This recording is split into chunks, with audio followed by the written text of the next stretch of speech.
আসসালামু আলাইকুম এভরিওয়ান, আশা করি সবাই ভীষণ ভালো আছেন। তো আজকে আমি আপনাদের জন্য নিয়ে আসলাম তালের পিঠার রেসিপি। তো তার জন্য এখানে আমি নিয়ে নিয়েছি একটা তাল। এইভাবে একটা পাকা তাল নিয়ে নেবেন, যাতে কিনা অনেক তালের বড়া খেতে অনেকটা মজার হয়, এবং কিভাবে তালটা নিতে হয় সেটাও আমি সকল প্রকার প্রসেস আজকে এই ভিডিওতে দিয়ে দিব। তো আমি এখানে নিয়েছি একটা তাল। তো তালটাকে ভালো মতো আমি খোসা ছাড়িয়ে নিব আগে।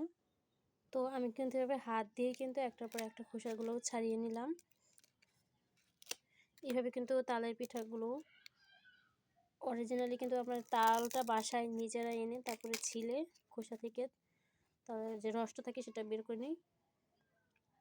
তো তালের খোসাগুলো আমার নেওয়া শেষ। এখন এইগুলোকে আমি সাইড করে এবারে এগুলো দিয়ে দেবো।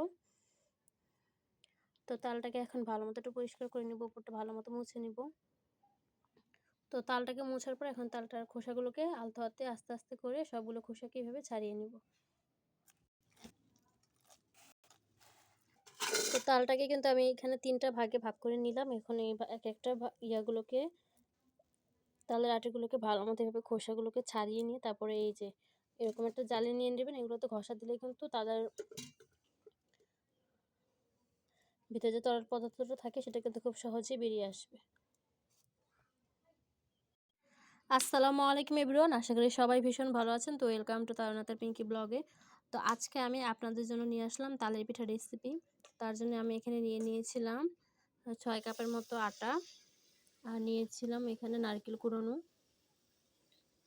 আর দিয়েছিলাম হাফ চামচের মতো লবণ। তো সবগুলোকে এখন ভালো মতো মিক্স করে নিব আমি। আর আমার চ্যানেলে এখনও যারা নতুন তারা কিন্তু অবশ্যই চ্যানেলটাকে সাবস্ক্রাইব করে পাশে থেকে বেল আইকনটি বাজিয়ে দিবেন। আর সবাই কিন্তু এখন যেহেতু কিনা তালের মৌসুম, তো এখন কিন্তু সব জায়গাতে তাল পাওয়া যায়। তো আপনারা কিন্তু চাইলেই সবাই আমার এই রেসিপিটা ফলো করে বাসায় তালের পিঠা বানিয়ে খেতে পারেন। আর পরিবার নিয়ে কিন্তু তালের পিঠা খেতে মজাই আলাদা। আর প্রতিদিন বিকালে বা নাস্তা হিসেবে কিন্তু এটা খেতে পারেন। তো এগুলোকে ভালো মতো মেশানোর পর আমি এর ভিতরে এখন দিয়ে দিব হাফ চামচের মতো বেকিং পাউডার।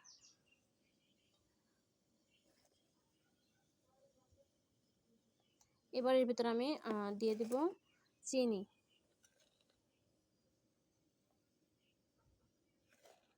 চিনিটা আপনারা যারা যেরকম মিষ্টি খান সেরকমই দিবেন। কেউ মিষ্টি বেশি পছন্দ করলে চিনির পরিমাণটা বাড়িয়ে দিবেন, আর কেউ যদি কম মিষ্টি খান তাহলে চিনির পরিমাণটা একটু কমিয়ে দিবেন। এরপর আমি দিয়ে দিব তাল। কিভাবে তাল নিতে হয় এটা কিন্তু আমার চ্যানেলে গেলে আপনারা দেখতে পারবেন, ভিডিও দেওয়া আছে। আর এই তালগুলো কিন্তু আমি নিজের হাতে নিয়েছিলাম। এখন এখানে দিয়ে দেব তাল। যেহেতু এটা ফ্রিজে রেখেছিলাম তাই একটু বরফ হয়ে গেছে। আর আপনারা যদি চান তাহলে টাটকা এইভাবে তাল থেকে এইভাবে শাঁসগুলোকে বের করে তালের পিঠা বানিয়ে খেতে পারেন। তো আমি এখানে দিয়ে দিব পরিমাণ মতো তালের শাঁসটা।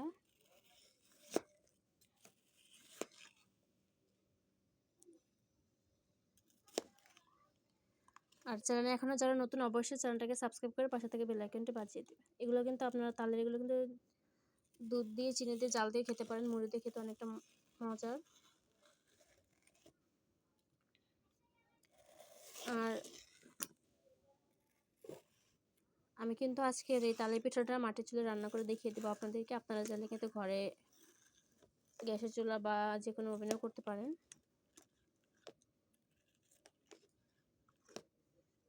আমি এগুলোকে আস্তে আস্তে সকল তালের ভিতরে দিয়ে দেব। তো আমার মনে হলো চিনির পরিমাণটা একটু কম, তাই আমি এখানে চিনি দিয়ে দিয়েছিলাম অফ ক্যামেরাতে। এখন এগুলোকে সবগুলোকে ভালো মতো হাত দিয়ে মিক্স করব। আপনারা চাইলে হ্যান্ড ব্লেন্ড দিয়েও ব্লেন্ড করে নিতে পারেন। আমার যেহেতু কিনা এটা ফ্রিজে রেখেছিলাম তালের ইয়েগুলো, তো তার জন্য এখানে হাত দিয়ে আস্তে আস্তে আলতো হাতে যে এগুলোকে ছাড়িয়ে ভালো মতো মিক্স করে নেব। এখানে কিন্তু কোনো প্রকার পানি অ্যাড করা যাবে না। সম্পূর্ণ ডোটাই কিন্তু আমরা এখানে তাল দিয়ে মিক্স করব। আর এখানে আমরা 2টার মতো তাল নিয়েছিলাম। আপনারা চাইলে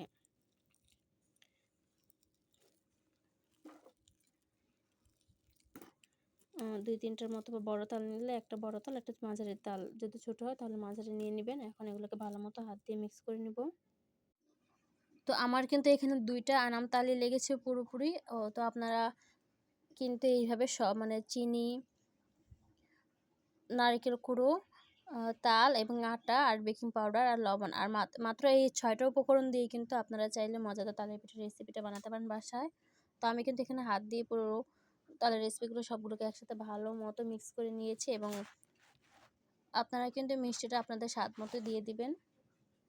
তো দেখতেই পাচ্ছেন এটা কিন্তু এরকম হবে, বেশি কিন্তু পাতলা বা বেশি ঘন হলে হবে না, যেহেতু এটা তালের পিঠা।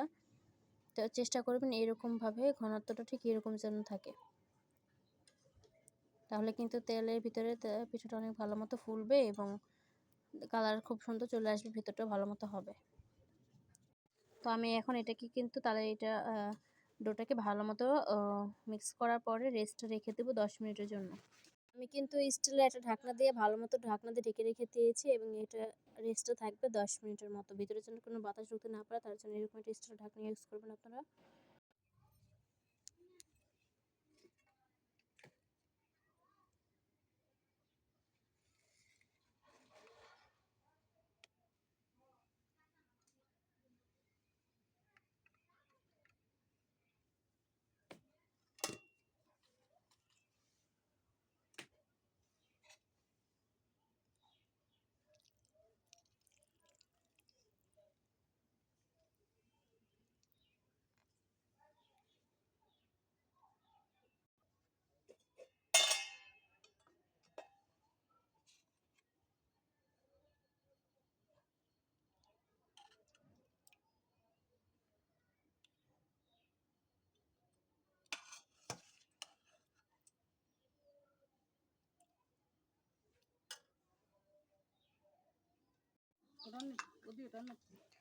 তো আমি কিন্তু এখন পিঠাগুলোকে ভালো মতো তেলের ভিতরে ভেজে নিব।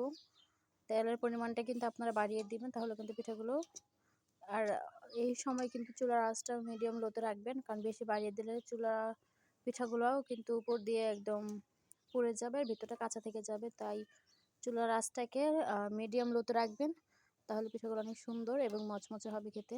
আমাদের পিঠাটা কিন্তু খুবই সুন্দর একটা কালার চলে আসছে। তো আপনারা কিন্তু সবাই অবশ্যই বাসায় রেসিপিটা ট্রাই করবেন এবং ভিডিওটা ভালো লাগলে অবশ্যই লাইক কমেন্ট শেয়ার করে পাশে থাকা বেল আইকনটি বাজিয়ে দিবেন। তো আমি কিন্তু এইভাবেই